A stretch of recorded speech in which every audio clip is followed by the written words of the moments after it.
Bonjour et bienvenue dans votre émission favorite Carruquera Inside sur Alizé TV où on aborde toutes les problématiques de la Guadeloupe, rien que pour vous. Tous les jours, nous vous donnons rendez-vous à partir de 18h30 du lundi au vendredi. Aujourd'hui, nous allons aborder la problématique de la crise économique. La crise en Guadeloupe touche plusieurs secteurs économiques, dont le tourisme. Difficile pour le secteur touristique déjà éprouvé par l'épidémie de Covid-19. Chaleur et plage de rêve, voilà ce que les vacanciers viennent chercher sur notre île. Mais suite à la grève, les touristes attirés par notre cadre paradisiaque sont déçus et ont dû revoir leur programme au dernier moment. Après la crise sanitaire, les couvre-feux et les barrages ainsi que les manifestations se sont accentués. Les restaurateurs et les commerçants sont les plus impactés par la situation actuelle. Nous allons sans plus tarder à la rencontre d'une partie de la population afin d'avoir leur avis.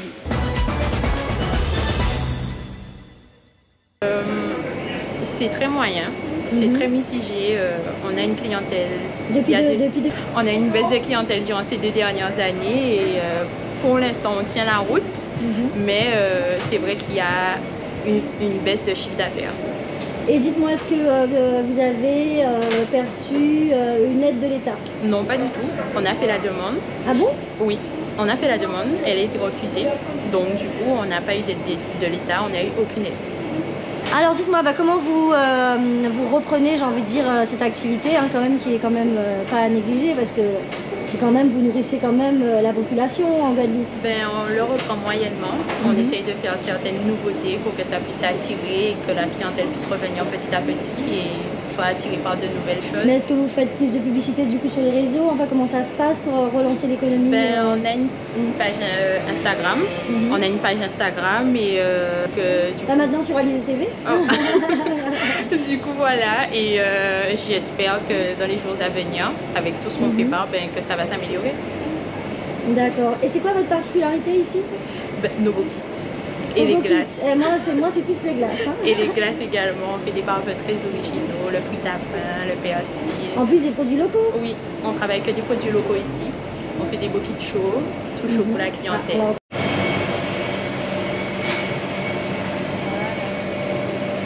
Merci beaucoup. De rien.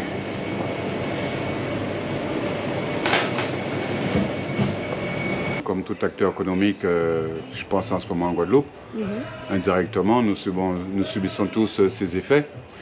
Notamment, moi qui est dans la restauration comme les autres collègues. On ne va pas parler maintenant de toutes les conditions qu'il faut arriver en Guadeloupe, les distances, tout ça, on le sait, on les connaît. Et aussi bien la grande protestation qui se passe actuellement, nous sommes au courant, nous savons ce qui se passe. Mais restons simplement au niveau retombée économique. Je pense que dans tous les corps de métier, c'est très dur pour la Guadeloupe. On peut dire qu'actuellement, effectivement, les choses se stagnent un petit peu, mais ne progressent pas. C'est-à-dire que la fréquentation elle est moindre et toutes les conséquences, effectivement, on va faire que la baisse. Faut quand même pas être négatif, il faut penser à l'avenir. Donc je pense que les choses ne peuvent que revenir. Moi, je suis à Pointe-à-Pitre, donc il y a un mélange des problèmes pointois et des problèmes guadeloupéens, problèmes économiques. Donc, vous voyez un peu tout ce qu'on doit combattre un petit peu dans ce secteur géographique-là de la Guadeloupe. Mais je ne vais pas me plaindre, comme j'ai toujours dit, il y a pire que moi. Il y a pire que les restaurateurs, il y a ceux qui ne peuvent pas du tout travailler. Comme j'avais précisé à l'époque, lorsqu'on a été confinés la toute première fois en 2020, en mars 2020, il fallait prendre conscience que c'est le mot pandémie veut dire. Donc, tous les effets collatéraux qui continuent à perdurer jusqu'à maintenant.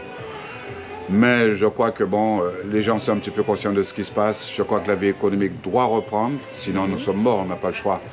Donc je pense maintenant qu'il faut se remettre au travail, il faut ouvrir toutes les discussions possibles et imaginables pour comment dirais-je, assainir tous les conflits. Il y en aura toujours des conflits, mais il faut les assainir, il faut les mettre dans le temps, il faut pousser à ce que les gens puissent retrouver confiance en eux, retrouver confiance dans le travail, retrouver confiance dans l'avenir. Parce que la Guadeloupe a un très gros potentiel, il ne faut pas le lâcher. Donc l'avenir économique de la Guadeloupe, je la vois positive cet avenir. Voilà. Alors, dites-moi, est-ce que vous avez perçu des aides de l'État justement par rapport à votre activité? Des aides, c'est quoi ça? Des aides. Moi je peux dire... Je ne sais pas, j'ai eu plein de sociétés quand ils ont reçu des aides, des 10 000, des ceci, des cela. Effectivement, moi j'ai un expert comptable qui s'occupe de ça. Mais je dis à mon âme et conscience, jusqu'à maintenant, effectivement, j'ai eu que 3 fois, je dis carrément, 3 fois 1 500 € et 2 fois dégrèvement par rapport au chômage technique pour l'employé, mais rien d'autre. J'ai ouï dire... 1 500, c'est pas équitable par rapport à ce que j'ai entendu dans d'autres restaurants? Ben, équitable sous quels critères ça a été fait? J'ai entendu 3 fois 10 000, moi. Il y a plein de gens qui ont eu... voilà, on ne sait pas quels sont les critères. On n'a aucune visibilité là-dessus. Je pense qu'il y a des gens qui ont présenté les restaurateurs de la Guadeloupe, mais à quel niveau, quel restaurateur, quel ceci, on ne sait pas. Non, l'accueil des touristes, on sent que c'est global. Peut-être au niveau des avions, effectivement, j'entends dire que c'est plein. Mais je crois que les retombées économiques et le nombre de touristes a vraiment diminué. Moi, par rapport à mon établissement, effectivement, cette période devait être remplie. On ne parle pas des bateaux de croisière, ça, c'est même pas la peine d'y passer. Donc, vous voyez un peu, si on ne va pas chiffrer, mais un pourcentage de perte d'office. Et puis, le pass vaccinaire, enfin bon, tous ces problèmes ont fait qu'il y a une bonne réduction de visites de touristes dans les îles. Mais je reste confiant, comme je dis toujours, voilà. En tout cas, moi je souhaite à toute la Guadeloupe un grand rebondissement sur toutes les activités afin que notre économie reprenne de plus belle. Et là, c'est l'heure de se quitter. Merci à tous de votre fidélité. Nous, on se dit à demain pour un prochain numéro avec Karukera Inside sur Alizé TV. À demain.